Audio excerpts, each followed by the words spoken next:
안녕하세요, G클래스 김지영입니다. 이번에 출고하게 된 차량은 제네시스 GV70 개인사업자 장기렌트 차량입니다. 우선은 계약 내용 빠르게 한번 확인하고 가볼게요. 제네시스 GV70 2.5 터보 가솔린 모델이고요. 추가 옵션으로 파퓰러 패키지, 시그니처 디자인 셀렉션 1, 19인치 휠이 적용된 차량이고, 신차 가격 5,722만원, 계약기간 60개월, 초기 비용 0원, 연간 주행거리 2만 킬로 이렇게 계약하셨고, 월 납입 금액은 80만원대. 근데 저희가 계산하면서 보증금 30% 조건 한번 넣어봤어요. 그랬을 때 월 대여료는 70만원대. 그리고 이거 하나 말씀드릴게요. 저희 같은 경우는 부가세 포함된 금액을 말씀드리는데, 간혹 부가세가 빠져있고 공급가만 말씀하신 회사들이 있더라고요. 계약하시기 전에 이 부분 꼭 한번 확인해 주세요. 차량은 계약서 작성하고 2주 만에 출고해 드리는 거, 이것도 참고해 주시면 좋을 것 같습니다. 그런데 이번 고객님 같은 경우는 사업상 신용 점수가 좀 불리하셨거든요. 할부, 장기 렌트 리스할 때는 신용 점수를 가장 먼저 봐요. 하지만 신용 점수가 좀 안 좋거나 불안하다 그러시면 여러 가지 방법이 있어요. 신용 점수 안 좋고 불안하시면 그냥 영상 하단 보시고 블로그나 카톡으로 문의 주시면 제가 깔끔하게 해결해 드릴게요. 제네시스 SUV 모델들 뭐 GV60, 70, 80 이런 모델들이 있는데, 그 중에 준준형 SUV 모델입니다. 이전부터 GV70은 이 이야기가 좀 많이 나왔어요. 이 부분이 단차가 아니냐, 손가락이 이렇게 들어갈 정도인데 이게 단차가 아니고 정상이냐. 네, 정상 맞고요. 디자인상 이렇게 만든 거고, 라이트 부분이 이렇게 있는데 아무래도 본네트가 범퍼 쪽으로 좀 덮는 디자인이다 보니까 라이트가 조금 더 길어 보이는 그런 특징이 있는 디자인이었어요.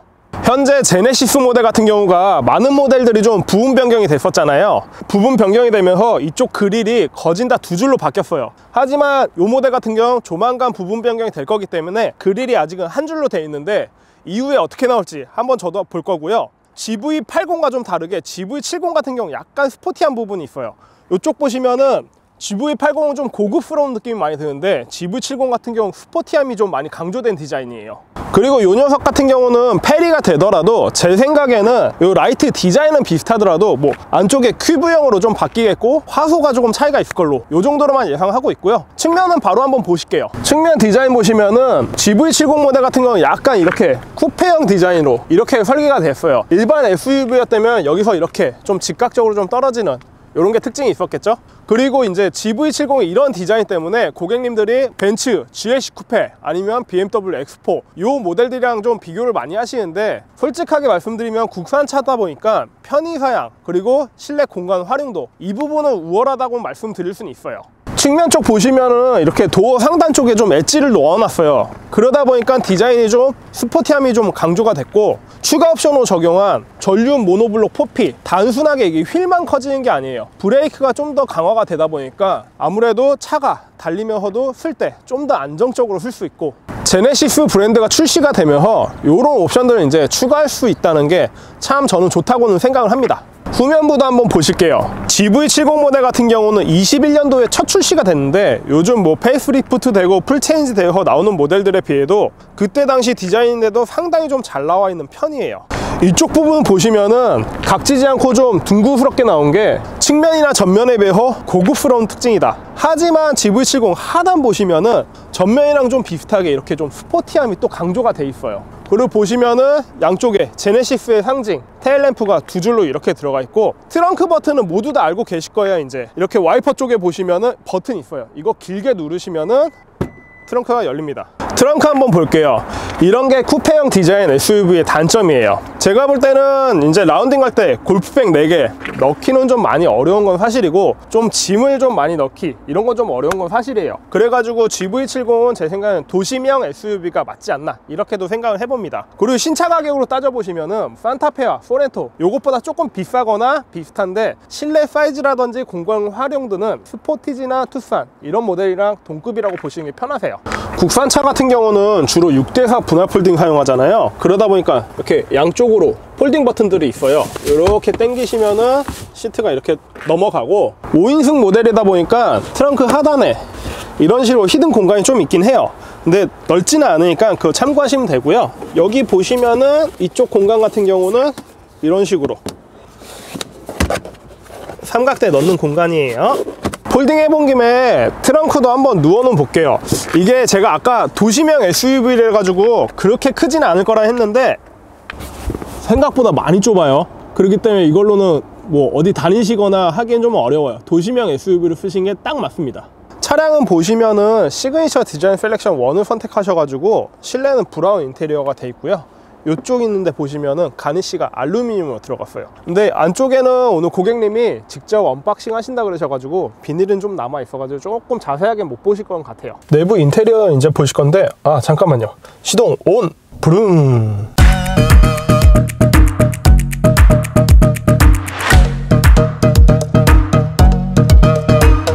제네시스 모델 같은 경우는 모두 동일하게 제네시스의 실내 철학이 딱 그대로 들어가 있어요. GV70 모델 역시 여백의 미가 강조되어 있으면서도 각종 편의 사양은 알차게 모두 다 깔끔하게 정리가 되어 있죠. 중앙 상단에 보시면은 14.5인치 디스플레이 내비게이션이 기본 적용이 되어 있고, 이런 부분들이 기본으로 적용되는 옵션들이 상당히 많아요. 이러다 보니까 제네시스를 선택하시는 분들 좀 많이 있으시고요. 뭐 이제 시동 건 김에 좀 기능들 잘 작동이 되는지 확인해 볼게요. 일단 열선 시트 이렇게 터치 방식으로 되어 있고요. 이쪽에 보시면은 이제 히팅 핸들도 2단으로 조정이 가능하시고요. 제가 늘상 말씀을 드리지만 히터 같은 경우는 고장날 일이 없다. 그러다 보니까 조금 날씨가 추워도 에어컨을 먼저 한번 확인해 보라, 이렇게 말씀을 드리는데 지금 찬바람 잘 나오고 있으니까 걱정 안 하셔도 돼요. 이 모델 같은 경우는 파퓰러 패키지 1을 선택하셨다 보니까 헤드업 디스플레이, 하이테크 패키지, 드라이빙 어시스트 1 패키지가 적용이 되어 있습니다. 이 중에서 드라이빙 어시스트 패키지 1 같은 경우는 보시면은 서라운드 뷰가 이렇게 기본으로 장착이 되고요. 그리고 클러스터 쪽 보시면은 축구방 카메라가 이렇게 기본이 적용이 됩니다. 증가현실 내비게이션까지가 대표적인 기본 옵션이고요. 하이테크 패키지 같은 경우가 이쪽에 보시면 클러스터가 기존 8인치에서 12.3인치로 변경이 되고, 보시면은 전방 주시 할 수 있게 이렇게 레이저가 나오는 거 눈으로 보실 수가 있어요. 저희가 주행하다가 뭐 한눈을 팔거나 이랬을 때 저 레이저가 저희 눈빛들을 확인하면서 차의 운전에 집중을 하세요, 이런 식으로 표시 경고를 해주는 거고요. 지능형 헤드램프는 상시 하이빔을 주행 중에 앞에 차량이나 반대쪽 차량에 피해주지 않게 운전자에게 최상의 시안성을 주는 기능이에요. 아까 헤드업 디스플레이 한번 말씀드렸는데, 이건 좀 저는 개인적으로 적극 추천하는 편의 사양이에요. 저는 이제 이게 없으면 너무 답답해서 운전을 못할 것 같아요. 그리고 에어컨 라인 이렇게 보시면은 저희가 얼마 전에 이 클래스 보고 왔잖아요. 근데 이 모델 같은 건 4년 전에 나왔어요. 그럼에도 이렇게 라인을 도어까지 뒤로 쭉 이어지게 만들어진 게 실내 디자인 정말 잘 해놓은 것 같아요. 이쪽에 보시면은 이제 공조기라든지 내비 이런 걸 터치식으로 좀 만질 수 있게 되어 있는데, 디자인은 잠자리 날개를 좀 형상화해 놨고 그 주변을 앰비언트 라이트가 이렇게 감싸주다 보니까 좀 고급스러운 맛이 있어요. 그리고 이쪽에 보시면은 각종 편의시설, 그리고 GV70 같은 경우 조금 단점이 운전하면서 터치식 내비게이션을 좀 사용하기 좀 어려워요. 그러다 보니까 이런 기능들이 들어가 가지고 주행 중에도 조금 더 안전하게 내비라든지 다양한 기능을 조작할 수가 있겠죠. 변속기 같은 경우는 다이얼 방식으로 이렇게 되어 있는 거예요. 이런 식으로 누르시면 되긴 하는데, 저도 가끔은 주행하다 보면 요거랑 요거랑 좀 헷갈리는 경우가 있어요. 요거는 조금은 개선됐으면 좋을 것 같다, 이런 생각이 들고요. 이쪽으로 보시면은 무선 충전 패드 이렇게 자리하고 있습니다. 그리고 GV70의 스티어링 휠, 뭐 그립감이라든지 이런 건 상당히 좋은데, 좀 아쉽게 느껴지는 부분이 이 디자인이 핸들 중간에 꼭 럭비공을 그냥 딱 껴놓은 느낌이에요. 요거는 이제 페리 모델 나오면 좀 변경됐으면 하는 이런 생각이 좀 듭니다. 보시면 이제 국산차도 카메라 화질이 엄청 좋아졌어요. 제 생각에는 이제 수입차 못지않게 화질이 엄청 좋아진 것 같아요. 뒷좌석도 타서 한번 확인해 볼게요. 준준형 SUV지만 무릎 공간은 좀 충분한 편이고, 쿠페형 디자인을 많이 본따긴 했지만 그래도 생각보다 루프 공간은 충분합니다. 이 정도면은 좀 장시간 타는데도 불편한 것도 없고, 국산 SUV 같은 경우도 등받이가 이 정도 더 움직일 수 있다는 게 장점이 되겠죠? 많이 세우면 한 이 정도까지. 뒷좌석에도 보시면은 에어컨 벨트 이쪽에 자리하고 있고요. 양쪽으로 히팅 시트, 아래쪽에는 이렇게 USB 단자가 들어가 있는데, 요거는 페리되면 요즘 모델들 같은 경우 다 C타입으로 들어가니까 변경될 것 같아요. 자, GV70 리뷰 이렇게 알아보았고요. 저희가 조만간 연봉별 추천 차량 컨텐츠 다룰 건데, 궁금하신 점 있으시면은 영상 하단에 댓글 남겨주시면은 참고해가지고 말씀드리겠습니다. G클래스 김지영이었습니다. 구독, 좋아요, 알람, 댓글 잘 부탁드리겠습니다.